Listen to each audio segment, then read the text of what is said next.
Hey guys, so I wanted to give you some tips on cleaning after any kind of messy project. It could be collage, it could be clay, it could be oil pastels.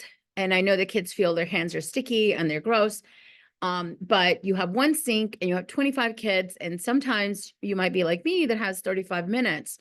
Some classes might have 45 minutes, but still, if you allow the kids to go to the sink and wash their hands, you are never going to have a class because they're all lined up. Plus, it is an enormous disaster. So I usually don't do that. So here's my tip for cleaning, and take it or leave it. I did learn this in Studio in a School in New York City.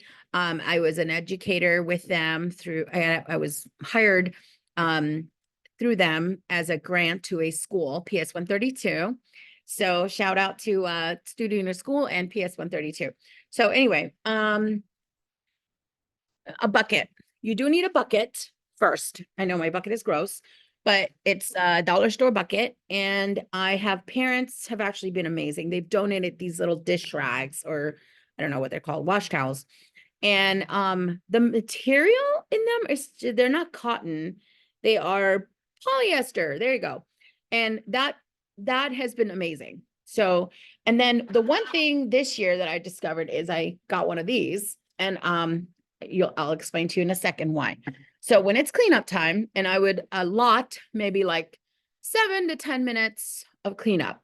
So the kids must have all their tables empty, like nothing should be in there. Once their tables are empty, you ask one child at so-and-so table, red table, how many kids at your table? And that child can come to you, and you will give them a squeezed out rag from the bucket that, by the way, sits in the sink. The kids love warm water. You know, if you'll probably have a better time overall, and the kids really enjoy the feeling of the warm water. So use warm water, and then you're giving them a squeezed out rag, and that's all you need. So they're using a squeezed out rag to both clean their table and their hands. Once everyone has had their squeezed out rag to clean the tables, then individual kids might come up to you in the sink and ask you to give them a new one. So you do need to have more than, let's say, if you have 24 kids in the class, you need to have, maybe about 5 or 6 extra rags, because kids will be coming back and forth. Make sure each kid gets one rag. Yeah. Otherwise, it's a disaster. But with the little ones, you might want to teach them how to clean their hands, because in reality, a lot of the kids will do this, and then they'll have clay or some kind of stuff in the back of their hands, or paint. And so it's really important that you teach the little ones how to clean their fingers, how to clean between their fingers, how to clean their wrists. A lot of times they'll just hold it and think their hands will magically get cleaned. So I would definitely work on teaching them how to clean their hands. I also teach them how to clean the table. I tell them to, put this on the table and scrub the table. Amazingly, a lot of us just think that the kids will know automatically how to clean it. You won't. You'll have a lot of kids doing the helicopter with this over the table.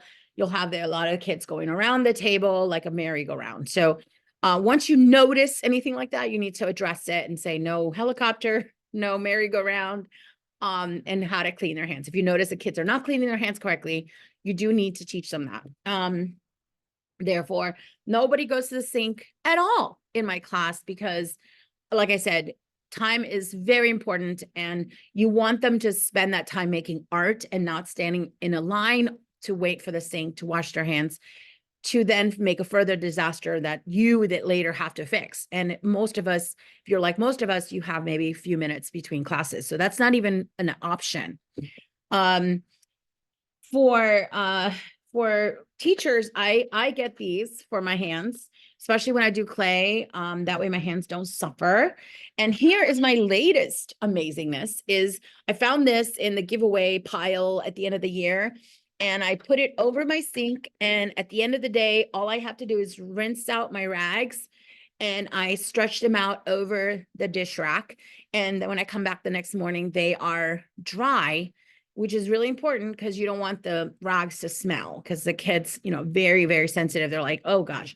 And then of course you could take them home and wash them in the washer whenever. I do use a little bit of dish soap in the water so that, everything is nice and clean. But the kids do leave the class with the tables completely clean. So that's amazing. So that is gonna make, it's a game changer. I don't think, once I learned that, I never went back to just sending the kids to the sink, because it's just too much. We all are very limited in time. Even if you have an hour-long class, lining the kids up in the sink is just not conducive to a class that's going to work well, especially if they're younger and you're trying to keep them from hurting each other, or it's just easier to keep them at their tables and hand them the rags, have them clean their tables. And then when they line up, I forgot, when they line up, when it's time to go, you call the table names, however you call them, and they put the rags in either an empty bucket. Don't tell them to put the rags in the water bucket, because then they'll get in there and they'll put their arms in there and you'll have a pool of water around the bucket. So make sure you empty the bucket and put it right by the line. And when you call each table, they can come and put their rags in there. Oftentimes they might have a smock on as well.